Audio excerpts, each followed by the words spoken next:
I myself, Dr. Narendra Gupta, welcome you all to my homeopathic channel, Homeopathy Enlightened.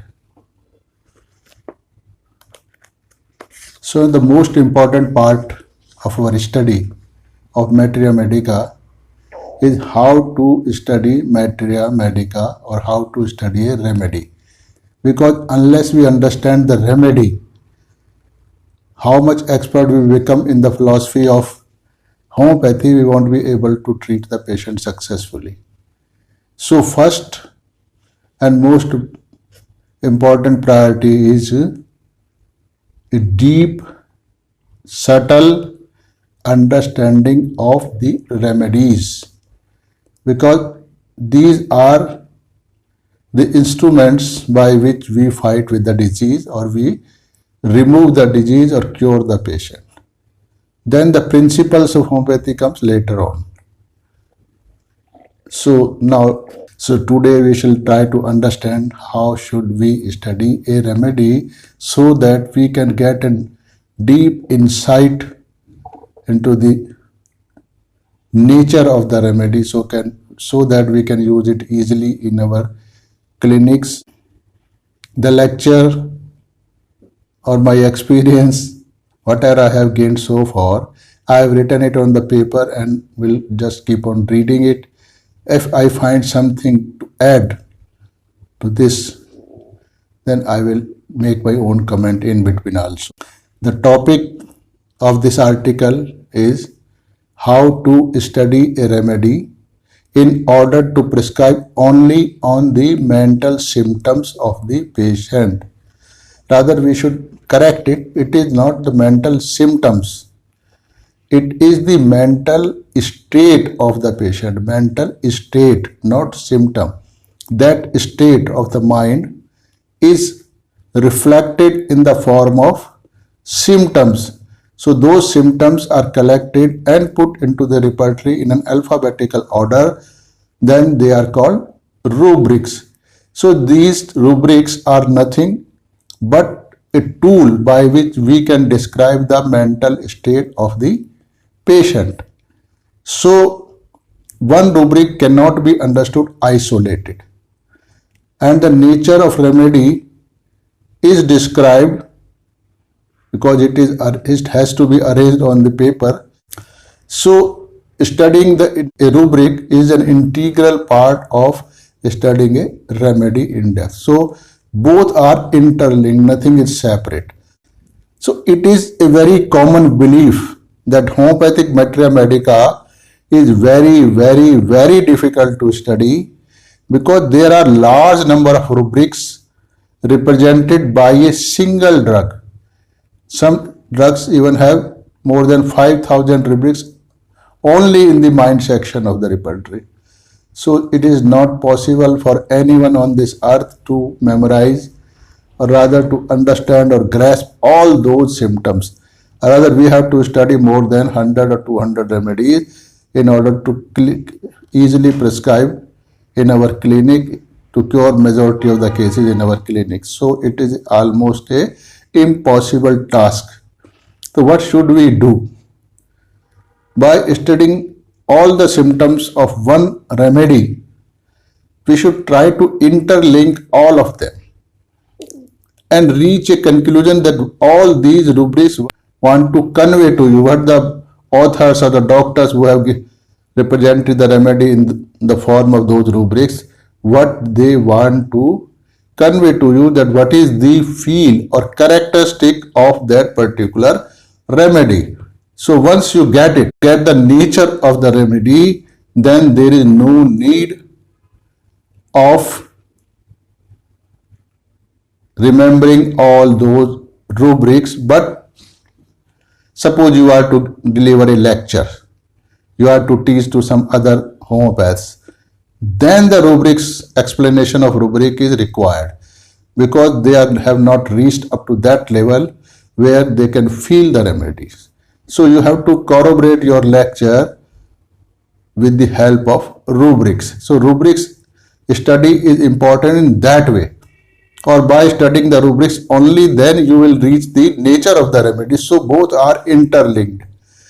So, but ultimate purpose is to understand in-depth nature of the remedy. It is essential, utmost important. Then by split of second, just by looking at the patient or just having a little conversation with the patient, you will be able to select the remedy, which I do. Sometimes I do take cases of 20 second or 30 second and prescribe absolutely correct remedy in very deep chronic diseases of long standing chronic diseases. It is possible once you get the in-depth nature of the medicine, only then you can do it, otherwise not. Or if you go by the rubrics, means when patient comes, you have a long conversation with him, you convert those feelings or conversation with the patient into the form of rubrics, then repertorize it, then reach some remedy, or may not reach at all even then, because all those symptoms which you have taken from the conversation may have common remedy, two remedy, three remedies, sometimes four, five remedies common to all the rubrics which you have already taken. So then again it becomes a confusing act. So even that state you have to take the help of Materia Medica, where the nature of the medicine is described. So ultimate idea is to understand in depth nature of the remedy. So we'll try to that, understand that. So again I am reading. It is very common belief that homeopathic Materia Medica is a very difficult to study because there are large number of rubrics represented by a single drug, and some rubrics are represented by many drugs. So the number of drugs representing one rubric may vary from single drug to several hundred drugs. So this phenomena makes it very difficult to select a proper drug, proper remedy for the patient. It is a cumbersome task. The symptoms of each drug are systematically arranged in various repertories. For selecting a remedy on the mental symptom of the patient only, to get to the mental state of the patient, you have to take the help of mental symptoms, or rather rubrics in the mental section of the mind section of the repertory. So I found synthetic repertory by Dr.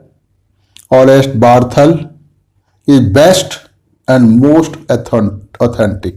Each and every rubric has been verified in that repertory, so you can easily rely on this repertory. Mostly I use it, the hard copy of it I use it. But there are other repertory which are also very important because they are available in the software form. So by other repertories like complete repertory by Roger Van, synthesis repertory by Frederick Scroyans, repertory by Robin Murphy, etc. They are also very good. They can also be used, but some care has to be taken while using these repertories. What kind of care one should take, I'm not going to highlight during this lecture, but there are a lot of things to be done. There are a lot of things to be aware of when you use all these repertories, because you may sometimes land into wrong prescription. So you have to be careful. But for synthetic repertory, you can easily use without worrying about reaching any wrong conclusion. So in a repertory, the symptom of each drug are spread all over the repertory from beginning to the end. So it is very difficult to study the relationship of one symptom of the drug with the other symptom produced by the same drug on the basis of repertory only. So to study this relationship of rubrics, all the rubrics of one remedy, we need to be aware of all the symptoms of the drug at one place.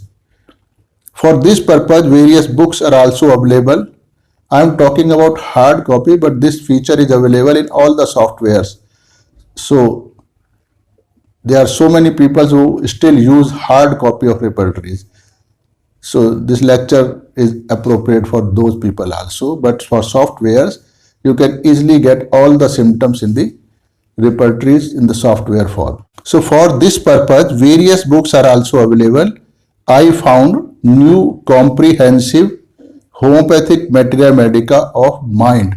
This is available in hard copy by Dr. H.L. Chitkara. All the rubrics have been verified from the authentic or original sources because I was the part of this book when it was written, or it was not written but it was compiled. So there is nothing to be written in homeopathy because it is the symptoms that come in provings, then we arrange them, compile them. So there is nothing like writing. It is a compilation work. Authentic, and all the rubrics in this comprehensive Materia Medica are very easy to use. Format is very good. So we can study a drug by deeply understanding the subtle meaning of all the rubrics. Those are produced by the drugs. As these rubrics are given under mind section, so to study them we cannot take their gross meaning, because the mind is subtlest part of an organism. For example, the words like cough, urine, stool, urination, coition, respiration, open air, etc., etc., etc. There is a long list of these words are used in many rubrics under mind section of the repertory. We understand their gross meaning very well, but if we apply the remedy depending upon those gross meanings, the remedy will not be effective, because the disease to be cured is at a very subtle level, and the curing power of the drug is also at very subtle level. Why?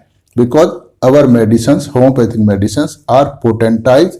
They carry energy only, not the gross form or material form. So the nature of the patient has to be matched with the nature of the drug at the subtlest level, not at gross level. Though prescribing on gross things like organ remedies, physical symptoms also do work, but they cannot go deep into the system, just does not give the result for which the homeopathy was discovered or Dr. Hahnemann has dreamt of. So the disease to be cured is at a very subtle level, and the curing power of drug is also at very subtle level, because we homeopaths use the potentized remedies which are nothing but the energies only. So both can be matched, means made similimum at the subtle level only.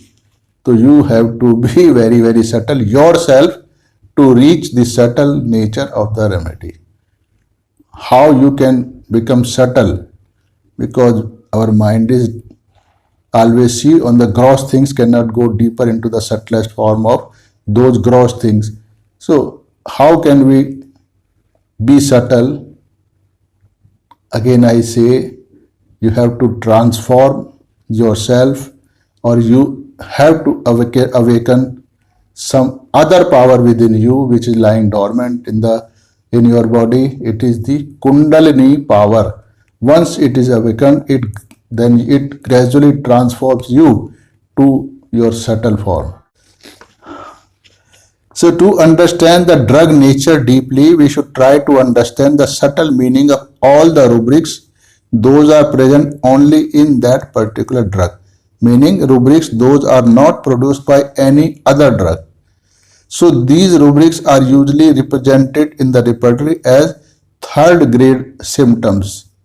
So they are these so-called third grade symptoms are the most important symptoms of that particular drug, because they are rare, peculiar, strange symptom of that particular drug. So they must be took into consideration while studying the remedy. Then what is the next step is, then write down the meaning of all the words used in those rubrics from the dictionary.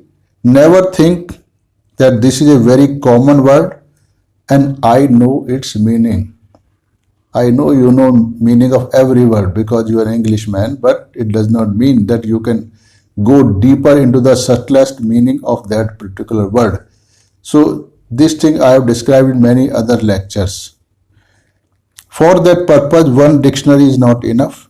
Look in at least 5 to 6 big dictionaries, means authentic dictionaries. Write down meaning of the words from all the dictionaries on the paper.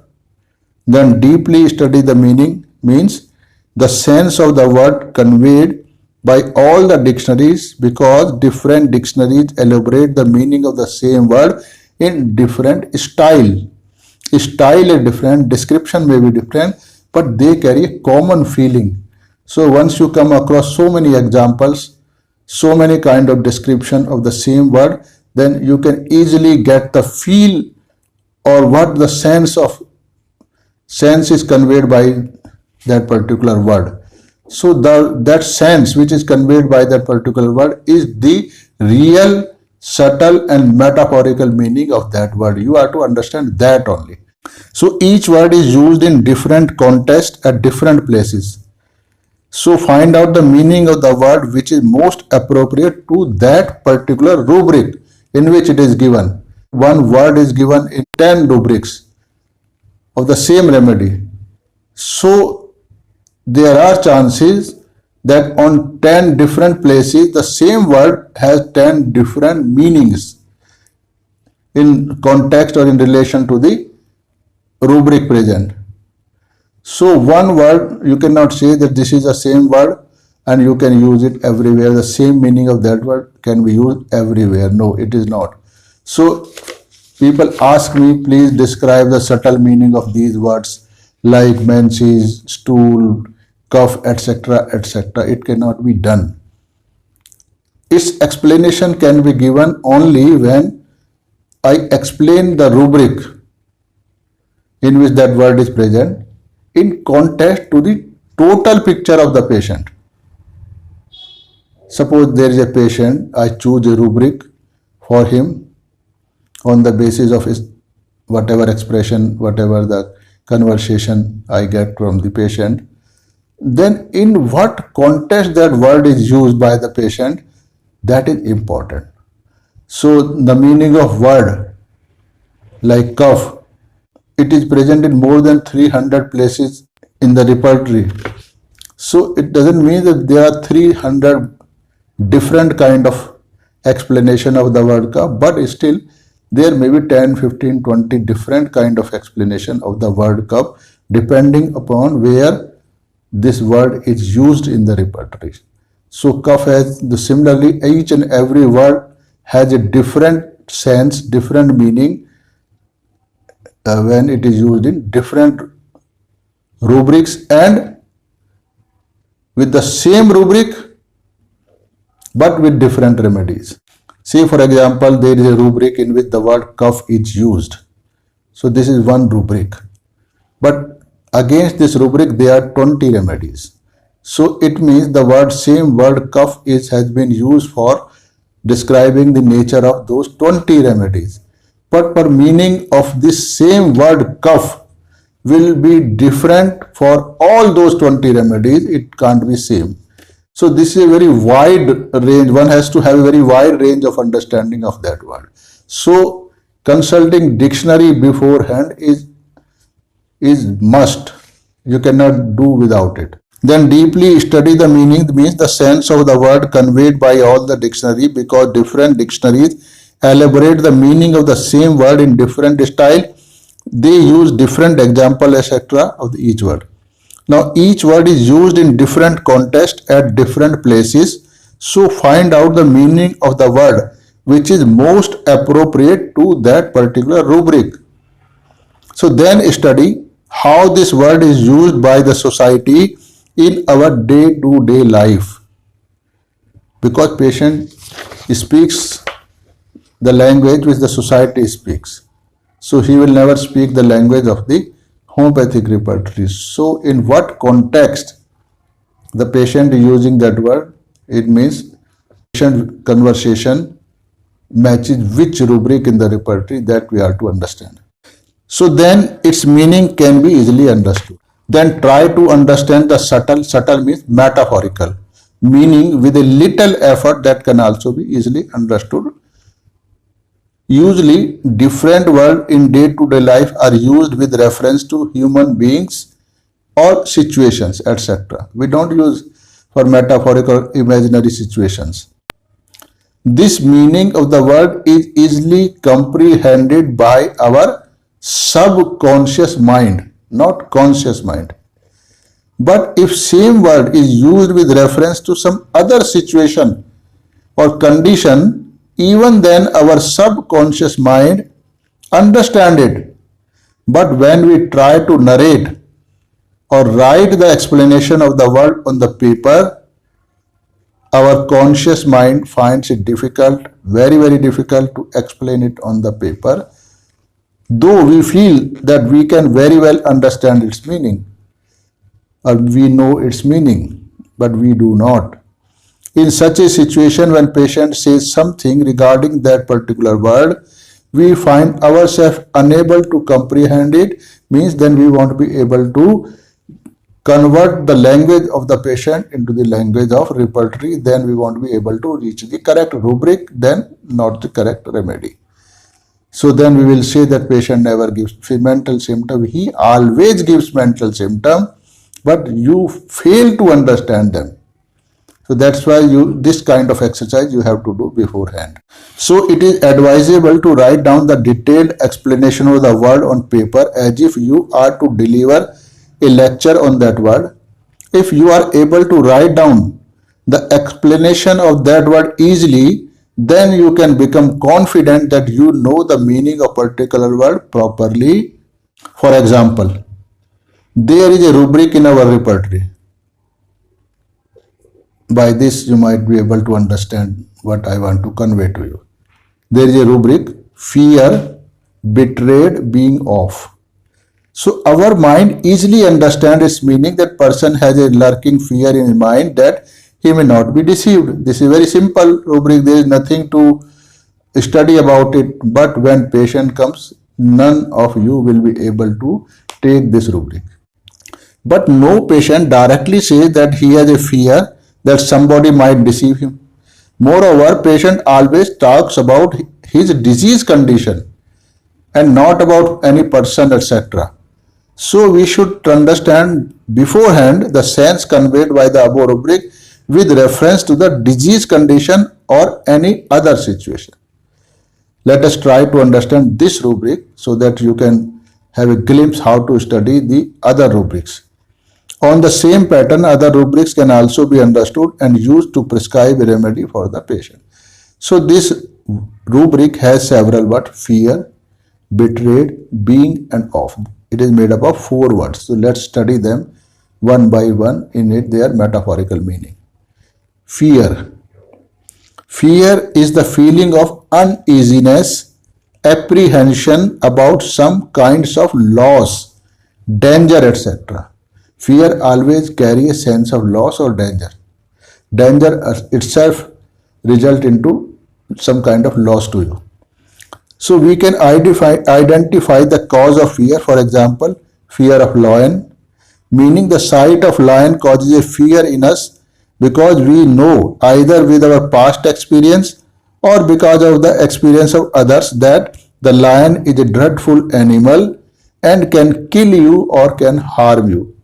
It is the fear of getting injured by the lion that gives us a sense of fear. But if the same lion is enclosed in a strong cage, then we don't get fear. On the contrary, we may enjoy the sight of the same lion because our conscious mind knows that there is no danger because of the lion, because it is already imprisoned, it is already put into the cage, so it cannot come out to harm you. So then we don't have any fear. So lion is the same, but situation has changed because now you sense that there is no chance of getting harmed by the lion, so then you don't fear the lion. So fear always associated with some kind of harm or loss. Let's study further. But a very little baby of about a year old does not afraid of the lion, or he might go very near to the lion or may even start playing with the lion without having any fear. This is because the child does not know about the harm the lion can do to him.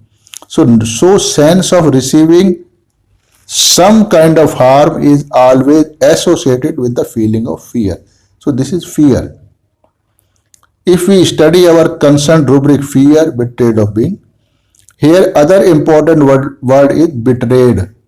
Betrayed means he may not be deceived by someone or something. So what happens when somebody deceives the other person? Let's see it. We believe that person is honest and will do not do anything wrong to us or will do favor to us, but instead of doing well to us, he just harm us. So idea behind betrayed is in hope of receiving something good, we may not lose even the things those are already present with us. So with this feeling in mind, his behavior will be directed in a particular direction depending upon the nature of the person. That behavior will make the associated rubrics with these other rubrics. The remedy will be distinguished from other remedies present in that rubric. But there is only one remedy given in this rubric, but there are chances that one day more medicine might be added to this rubric also, as it is being done with other rubrics. So it is easy to use if we are very sure of this rubric in our patient, because it has only one remedy. So a person who has fear in his mind will try to make it sure that he will not lose whatever already is there with him. So he will move cautiously. Cautiously means he will make all the necessary inquiries. Those can be the guarantee of safe deal. So this kind of behavior amounts to the rubric cautious. If he gets even a slightest hint that there are chances of losing something he has, he will not act, but will try to remain in safe position which he already is in. So this behavior amounts to the rubric bad desire to remain in. Similarly, other rubrics can be added depending upon his behavior, means behavior of the patient. The above described method can be used to study all the remedies because natural laws are always universal. So they can be applied to all other things under similar circumstances. So this is a universal method of studying the remedies. The other rubric used in this article is bad desire to remain in bed. So it has several remedies.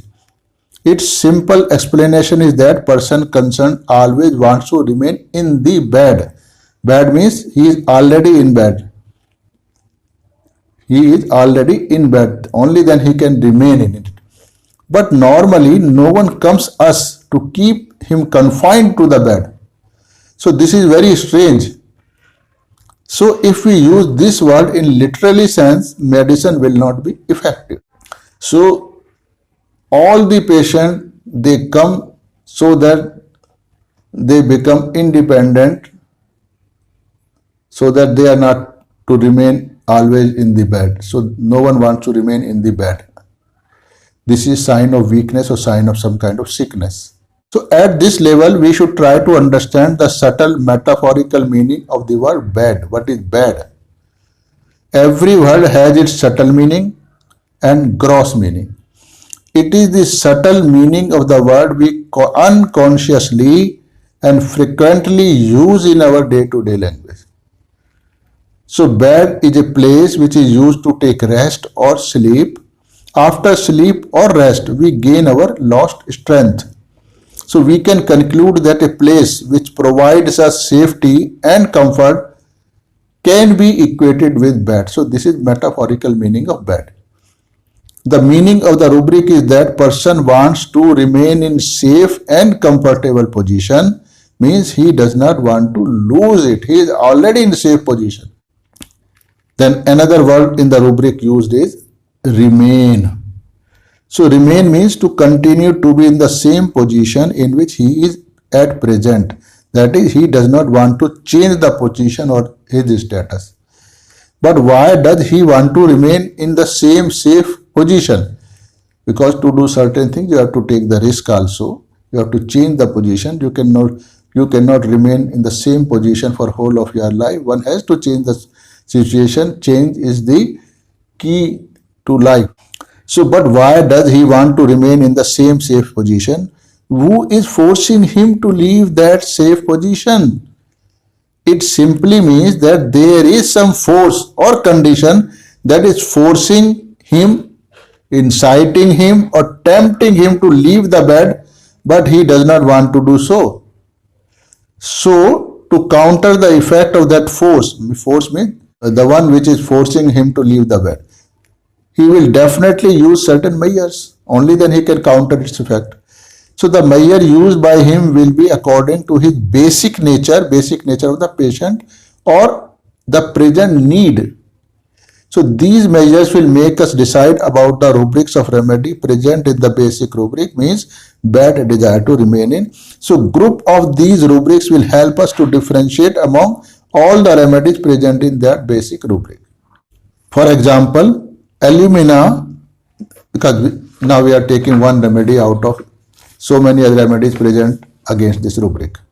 So alumina patient does not want to tolerate any kind of domination, means by disease, by circumstances, by person, etc.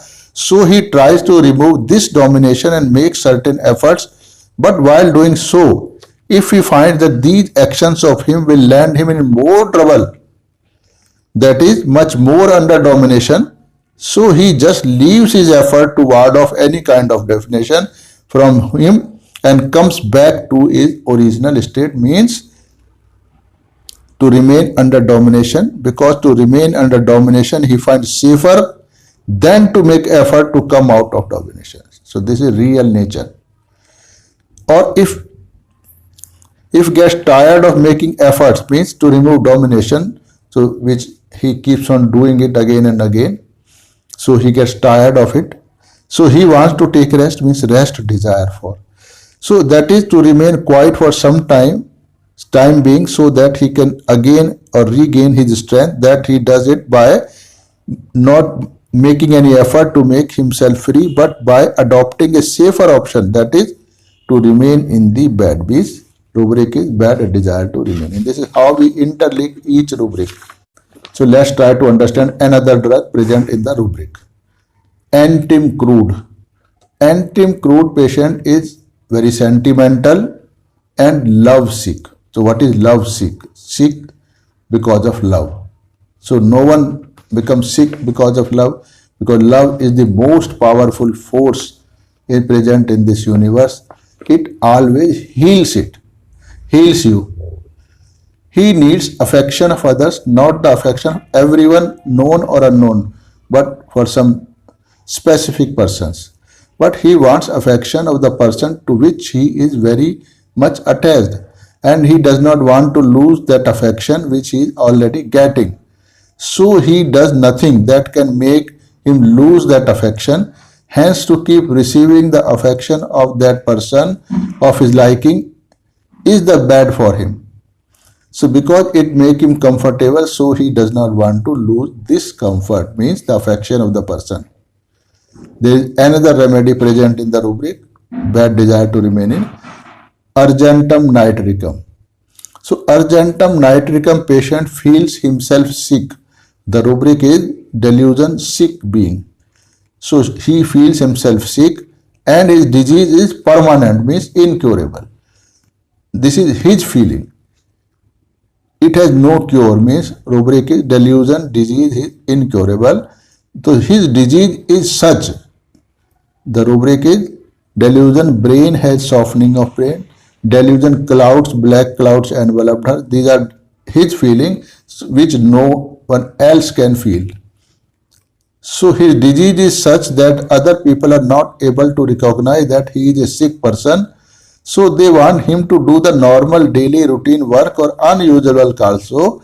He feels that this kind of work will get him more harm. Rubric is delusion, work will do him harm. So to avoid the work, he takes the help of cunningness. So urgentum is cunning. He feigns that he is sick.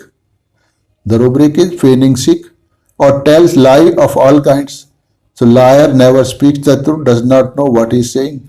For example, so for this purpose he makes many plans how to tell lie to avoid work. If other force me to work, I will do this, I will do that. So rubric is plans making many.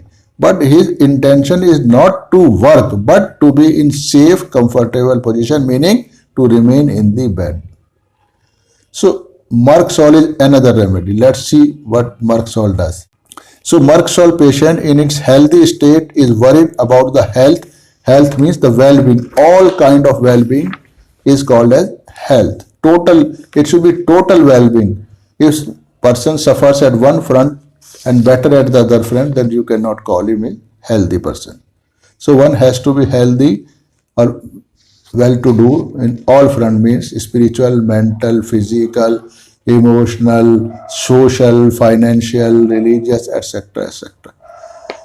So about the health of the people whom he loves.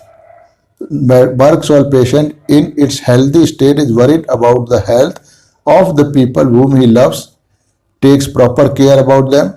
But when he becomes sick and suffers a lot because of the disease or because of the people whom he used to give so much love and care, he starts hating them and makes complaints about everyone. So wants to kill them because they do not respond well to his love.